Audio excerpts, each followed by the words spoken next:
धमाद जी, ये क्या कर रहे हैं आप क्यों झाड़ू लगा रहे हैं? दिव्या कहाँ है? दिव्या अंदर सो रही है। कोई बात नहीं, आप आ गई हैं तो मैं ये झाड़ू वगैरह पूरा कर लेता हूँ। आप बैठिए, मैं आपके लिए चाय भी बना देता हूँ। आइए। 1 मिनट दिव्या। रहने दीजिए ना, बेचारी सो रही है, डिस्टर्ब हो जाएगी। कोई बात नहीं, मैं कर देता हूँ काम। आप रुकिए। दिव्या, माँ आप कब आई? कैसे हैं आप? वो सब रहने दे तू। पहले ये बता, ये दामाद जी घर का सारा काम क्यों कर रहे हैं? अभी झाड़ू लगा रहे हैं, फिर बोल रहे हैं बैठी मैं चाय बना देता हूँ। क्या चल रहा है ये सब? अभी उसने मेरे से झाड़ू लिया, मैं ही लगा रही थी झाड़ू। तो ना बिल्कुल मैं लगा दी। दिव्या, ये तुम क्या कर रही हो? अरे जब से तुम शादी करके आई हो तुमने आज तक कभी झाड़ू नहीं लगाई। हमेशा तो झाड़ू मैंने लगाई है। तो आज मम्मी जी के सामने ऐसा क्यों प्रिटेंड कर रही हो कि झाड़ू तुम लगाओगी? विभुर क्यों मजाक कर रहे हो? अब एक लफ्ज मुंह से निकालूं तुम्हारे लिए कभी अच्छा नहीं होगा, समझे?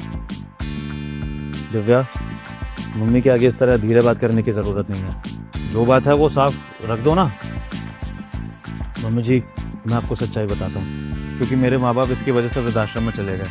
ये जब से घर में आई है ना, ऐसे सबको टॉर्चर करके रखा है। मेरे माँ बाप को काम पर लगा दिया, मुझे काम पर लगा दिया, हम सब पे हुक्म जमाती है। और फिर एक दिन जब इसको मेरे माँ बाप पे गुस्सा आ गया ना, तो इसने मेरे माँ बाप को घर से बाहर निकलवा दिया और अब मुझसे सारे काम करवाती है। और मुझे ये धमकी देती है कि अगर मैंने इसके खिलाफ कोई आवाज़ उठाई ना तो ये पुलिस में कंप्लेंट कर देगी, हम सबको जेल में भिजवा देगी। अब आज के डेट में तो औरतों की सुनी जाती है, इसलिए मैं मजबूर हूँ मम्मी जी।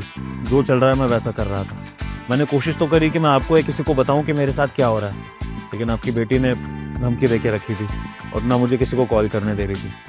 अब अच्छा हुआ कि आप यहाँ पर आ गई हैं, तो आप ही देख लीजिए अपनी बेटी का क्या करना है, क्योंकि मैं आपकी बेटी के साथ अब और नहीं रह सकता हूँ। मैं परेशान हो चुका हूँ उससे। तो बेहतर है कि आप अपनी बेटी को यहाँ से ले जाइए और मुझे अपनी ज़िंदगी जीने दीजिए, ताकि मैं अपने माँ बाप को भी अपने घर में वापस ला सकूँ। तू अपने ही घर में आग लगा रही है? अरे तेरी हर खुशी का ख्याल रखते हैं दामाद जी। नहीं, मैंने ऐसी बेटी तो नहीं विदा की थी इस घर में। तू मेरी बेटी हो ही नहीं सकती। मुझे तो शर्म आ रही है तुझे अपनी बेटी कहने में। दामाद जी, आपने जो डिसीजन लिया ना वो सही है। आपको जो करना है ना इसके साथ वो कीजिए, मुझे कोई फर्क नहीं पड़ता। अगर तुझे मुझसे कोई भी रिश्ता रखना है ना तो पहले यहाँ के रिश्ते सही कर। विभोर के माता पिता से माफी मांग और उनको घर में लेके आ, फिर मुझसे उम्मीद रखना कि मैं तुझसे रिश्ता रखूंगी। दामाद जी, मुझे नहीं पता किसके साथ क्या करना चाहिए और मुझे पूरी उम्मीद है आप जो करेंगे सही करेंगे। मैं चलती हूँ।